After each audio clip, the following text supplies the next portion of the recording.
Imagine this for a second. What if you could save $10,000 in just 1 year? Sounds crazy, right? Maybe you've thought about it but convinced yourself it's impossible. Well, I'm here to tell you that it is possible. You can make it happen, and today I'm going to show you exactly how. By the end of this video, you'll have the step-by-step roadmap to reach your $10,000 goal.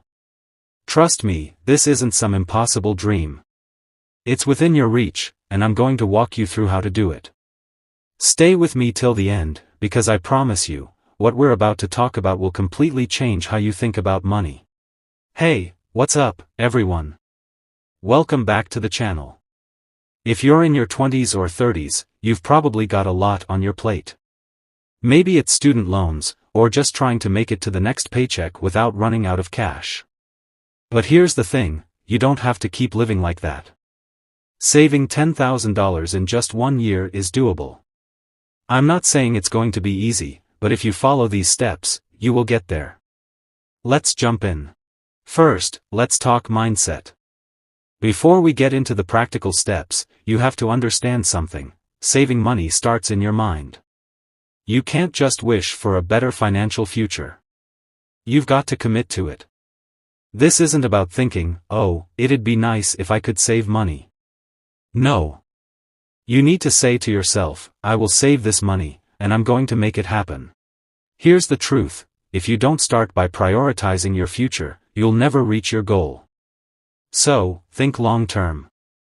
Picture your future self, living stress-free, debt-free, and in control of your finances. That's what's waiting for you, but only if you're willing to put in the work today. If you're ready to make those sacrifices now, your future self will thank you. Alright, now let's talk numbers. We're going to break it down into something manageable. $10,000 sounds like a lot, but when you break it down into smaller chunks, it's much less intimidating. $10,000 divided by 12 months means you'll need to save $833 a month. It's not as bad as it sounds, right? But here's the kicker, let's break that down even further. If you save $833 a month, that's about $200 a week. That's just about cutting back on a couple of nights out, maybe skipping a few Uber rides, or eating out a little less. Now, I know what you're thinking.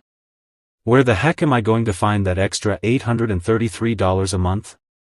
But here's the thing, it's not about finding the money, it's about making the decision to allocate it toward your savings.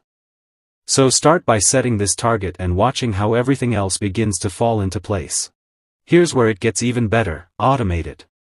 This is the game changer, the thing that's going to make saving feel effortless. Listen, how many times have you gotten paid and thought, I'll save later, but then, poof, your paycheck disappears. That's because you didn't set it up to happen automatically. So here's the secret, set it up so that you don't have to think about it. If you get paid bi-weekly, set up an automatic transfer for $400 from your checking account to your savings account every paycheck. No excuses. When you automate your savings, it's like setting yourself up for success without even having to lift a finger.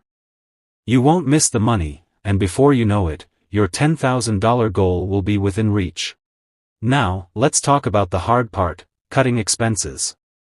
I know, it's not fun, but listen, you have to be honest with yourself. If you want to save $10,000, you have to take a hard look at your spending habits. Don't just ignore where your money's going. Start by taking an hour to go through your bank statements and see what's really adding up. I'm talking about those little subscriptions that you forget about, the daily coffee runs, and those impulse purchases that always seem harmless but really add up.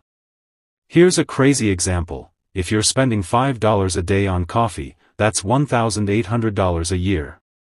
And don't even get me started on those monthly subscription services, how many of them are you actually using? If you cut back on just a few of these things, you could free up a good chunk of change for your savings. Cutting back doesn't mean depriving yourself. It just means being smarter with how you spend. And trust me, those small sacrifices will add up faster than you think.